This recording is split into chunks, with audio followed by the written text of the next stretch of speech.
Good evening, I'm DK Ronster. Welcome back to the TTT News.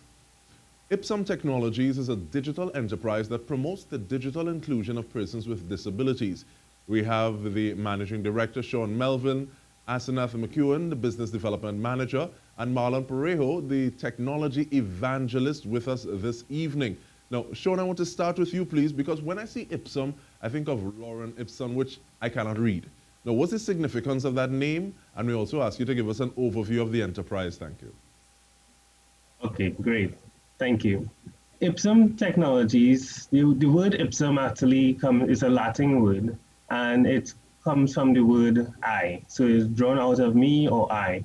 And in terms of, in Ipsum Technologies as a company, we are focused on helping persons with disabilities, right? The technology aspect of it is actually born out of website development. Web developers typically use the word Ipsum a lot. Now, looking and Asenath, I'll go on to you in terms of business development manager. What were business operations like during COVID-19? Business operations during COVID-19, in terms of Ipsum Technology, we have gotten a boost a little bit in terms of jobs, contracts, because one of the services that the organization offers is website design, accessible website design actually, ensuring that the websites of companies are accessible to persons with visual impairment, accessible to screen reader software. And because a number of persons are now going online to continue offering their services, you would have had a boost in that area. So COVID, in a sense, has done well for us, for Ipsum Technologies. Not many people can say that, so congratulations to you, and congratulations to you being ahead of the curve. Now, Marlon, in terms of being a technology evangelist, what does that mean? To be very honest, I have absolutely no idea. It was Shawn who coined that phrase, and I just loved it. But if I have to say what it is basically spreading the good news about how technology changes the lives of people with disabilities, especially those with visual impairment, of which I am. I'm somebody who's totally blind. In 2011, I became blind with glaucoma, and in that very same year, I had found out that I can do pretty much everything else that I could have done before simply by using technology. So as it stands, I use my iPhone, I use my MacBook, which I'm using right now, and because of that, I'm efficient, and in some cases, a lot more efficient than some of my standard counterparts, simply by using technology. So things like identifying money, or typing documents, or analyzing data using Excel and all these other things. The problem with blindness, for me, is not blindness itself enough. The real problem is ignorance. And technology flattens that curve a lot faster. I see you throw in that term, flattening the curve, but how does that, and speak to me specifically about you, please. And I say that because I'm also supposed to be calling you Corporal Parieaho. That's correct. How does that work? I am a serving member of the Trinidad and Tobago Police Service. I thought that, listen, if I am doing the very same thing that I was doing when I had sight, then there would be no reason for the TTPS to get rid of me. And so I started researching and researching and researching. When I first went into the Blind Welfare Association of Trinidad and Tobago, I met a young lady named Janelle Ramdas, and she was typing on a computer, and I was totally astonished with it, because I was like, wait, how can you type and you can't see? As far as I was concerned, a blind person probably shouldn't be able to use a toilet by themselves. But little did I know that there was so much things to do. So I am able to type my own reports. I type faster than the average sighted person who I am. My command of the English language has improved simply because I am not distracted by sight. I don't, ogle the young ladies that pass in and out of the office and distract me from work and so on. I am able to research technology. Like, for example, I use an application that allows me to expand small snippets into larger bits of text. I am very much in tune with automation. I automate almost everything. So which means I'm a literal one-man powerhouse when it comes to technology. Well, and anybody with a vision, at least with a vision impairment, can do the very same thing. It just takes some effort learning it and implying it. The problem is, however, that the technology tends to be a bit expensive. well, I see part of the reason possibly that Shawn calls you an evangelist is because evangelists could well talk. But Shawn, going back to you though, with regard to Yes, what so I just Marlon wanna- is saying, with regard to what Marlon is saying, I want you to give us a definition for digital inclusion. Thank you. Tell them what Okay, technology is, excellent. Shawn. Tell All them, right. Shawn. So in terms of what we do, we focus on digital inclusion has to do with creating a world, a digital world that is accessible to everyone. And the typical way of designing websites or any other application is that you would narrow down your target market to a very specific subset of the audience. And it usually does not consider the abilities of everyone. So digital inclusion is all about considering not just your target market, but what are some of the abilities of varying sensory perception. What sort of modes of access do people need to be able to utilize the content on your website? And so once you understand the different ways in which persons, whether they have a disability or not, use the website, then you are now getting into digital inclusion because you, as I say, you consider how they use the site. And that's the most important aspect of it. Now, I want to ask you, Asenath, what is an impact partner and who are the partners that you're already working with? Some of the partners that we would have worked with in order to develop our programs, because, I mean, we're speaking about disability and inclusion and so on, and we would have done several projects. However, we would have partnered with persons such as, organizations such as PAVI, persons associated with visual impairment. That's an organization that provides community-based rehabilitation services to persons who are visually impaired. Both Marlon and myself would have benefited from the organization's services. We also would have partnered with the Trinidad and Tobago Blind Welfare Association to produce the Blind Way Forward. The Trinidad and Tobago Blind Welfare Association, their membership and some of their staff was definitely involved in that project. Also, they partnered with organizations outside of Trinidad and Tobago, such as the CDB, Caribbean Development Bank, and I'm trying to remember the name of the organization from Barbados, Shawn. The Caribbean Telecommunications Union is another organization that we've had some relationships with, and the National Center for Persons with Disabilities. But on that note, I want to get into how it is people can partner with you. What are the type of partners that you're looking for? But we discuss that after the break. Stay with us.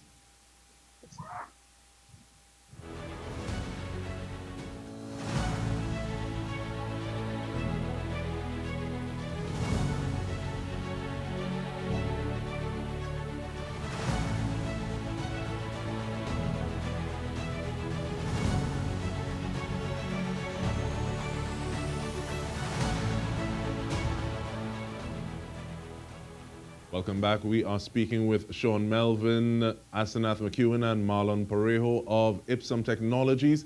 And Shawn, we took a break just before we could get an answer from you. What are the type of partners that you're looking for? Because we've seen a few projects that you've done. What are you looking forward to doing in the near future? Okay, that's a great question.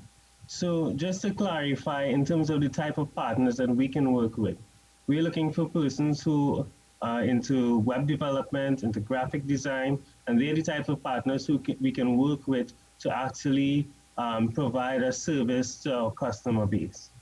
We also are looking for impact investors and other organizations that are interested in some of the social aspects of what we're doing, putting on workshops and helping persons with disabilities to learn about the technologies and being able to understand how assistive technology and accessibility can open up opportunities that could actually enable persons with disabilities and other persons as well to access the type of opportunities that could change their lives, especially income earning opportunities. And We are, we're also open to organizations who would be interested, such as the financial institutions, who would be interested in ensuring that your website are accessible to screen reader software and persons with visual impairment to use them. Because now, especially in this situation with the pandemic, COVID-19, a number of the banks have invited persons to use their services online more. And that has been one of the challenges that persons with visual impairment have been facing during this situation. So we also like to invite such organizations to contact us, and we will be willing to work with them to ensure that their websites are accessible to persons with disabilities.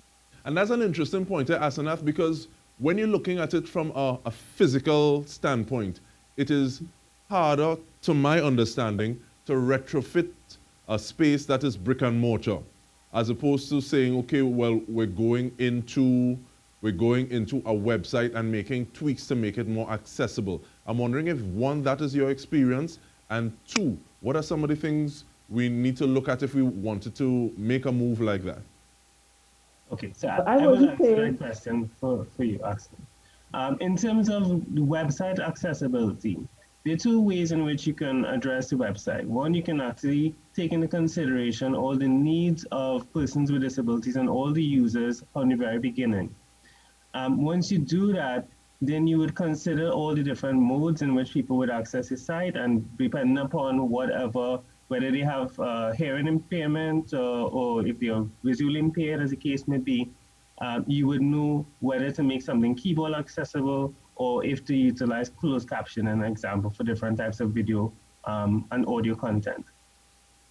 In terms of... I just want to add to the part of the question with the physical space. Yeah, all right. In terms of that, I wouldn't say it's harder, it's more costly, because the buildings, when they were built, and some of them were built many years ago, they didn't take into consideration persons with disabilities, wheelchair users, and so on. So to retrofit the physical space may be more costly, as opposed to ensuring that the website, it may be cheaper to make a website accessible. Okay, and that takes me to... But both can be done. Okay, and that takes me to Marlon. Marlon, looking and saying, okay, well, someone says this person has a disability, so they cannot function, or I don't think I want to use them like this. Do you see yourself as a source of inspiration, the way when you went to Parvi and you saw that person going clickety-clack, typing away? Do you see yourself as a sort of inspiration for people who are now transitioning into having visual impairment? I would sincerely hope so, because I think once you have the knowledge, one, and you have the drive and the tenacity and the willingness to try, anyone with a disability can move forward. It must be, when I realized that Ipsum has reached its pinnacle, its penultimate, is when people with disabilities do things of note and it becomes ubiquitous. I'll explain something. Like, for example, let's just say somebody with a disability gets 9 passes in the CXC. It wouldn't be such a big thing like, oh my gosh, and you know, she's so-and-so, and this and that. No, it must be that the person is lauded based on merit, based on their ability, and not necessarily just because of their disability. I've had persons, when I walk the street, when I bend out to tie my shoe, persons began to clap, which was in a way, I could understand where they were coming from, but it felt a little bit awkward to me. because you are loading the most basic of tasks. I am hoping that with what you do here, that persons with different disabilities can go as far as they want to go, not necessarily what society boxes them into. I'm a police officer with a visual impairment. Why can't we have a prime minister with a visual impairment? That's basically what I think. Okay, and speaking of out of the box, what are some of the out of the box features that you would use? I saw a video with you all showing some of the features. So asking in terms of being built in or out of the box or having to add on, what are some of those your go-to pieces of technology? Okay, some regular websites, software that I typically use would be WordPress, Moodle, as well as the basic frameworks in terms of languages like PHP, MySQL, JavaScript, etc. So depending upon what the client wants, I could use something that already exists and works well, or I can develop something from scratch. All right, now in terms of a workshop, does distance separate or make it harder for workshops to take place? How do you run your workshops? Okay, that's a great question. So the last workshop we ran was a digital accessibility boot camp. That was done via Zoom, and we had about 45 persons enroll and 15 persons active more or less on every workshop that we had. And that was done over the period of a month. And we had a lot of persons who were visually impaired. There was one person who had some form of mobility challenge. And essentially, it doesn't require you to physically go anywhere. The only thing that we had to, the only physical travel that we did, in fact, do was a actual trip to the National Center for Persons with Disabilities to be able to look at the various types of assistive technologies and give people a physical sense of what sort of devices that they use to be able to access websites. So that was about it. All right, now we have about 2 minutes more, and I know that there's a saying that people don't stone empty mango tree, and you all have been garnering awards and grants 2015, 2017, 2018, 2019. What next? And I'll ask you, Asenath, what do you all want to do next? What's the next thing that you all have on your agenda? One of the projects that we would like to see roll out is a project whereby we want to provide employment for persons with disabilities. So that is an area where persons with disabilities are really lacking. They have seemed to be forgotten. And we really want to tap into that area and work with organizations to provide contracts for persons with disabilities online. And I will invite Shawn to add a little more to that project. Okay, so that project is called Empowered, and it's basically allows persons with disabilities who have various types of digital skills to be able to provide a service online. So there are many persons who are blind who may have skills in audio production. There are persons who are deaf who might be graphic designers. We are looking at what sort of opportunities that in terms of jobs that utilize their skills that can provide value to a client who wants to build a website or who wants to produce an ebook or who wants to work on a film, because there's so many different skill sets and these people have talent and they have passion, and it's all about figuring out how can we match those persons to the actual jobs that are available. And speaking of talent and passion, Marlon, the final 30 seconds are yours. I want that to include contact information for Ipsum. Thank you. And as it relates to Ipsum Technologies contact information, what I can think of is the Facebook page. We have a Facebook page called The Blind Way Forward.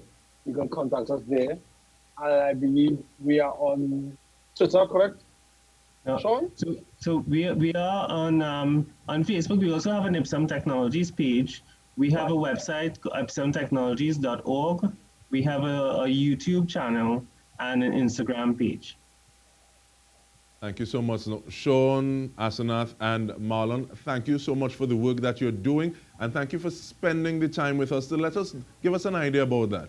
And on behalf of our entire news team, I'm DK Roster. Thank you for joining us. Good night.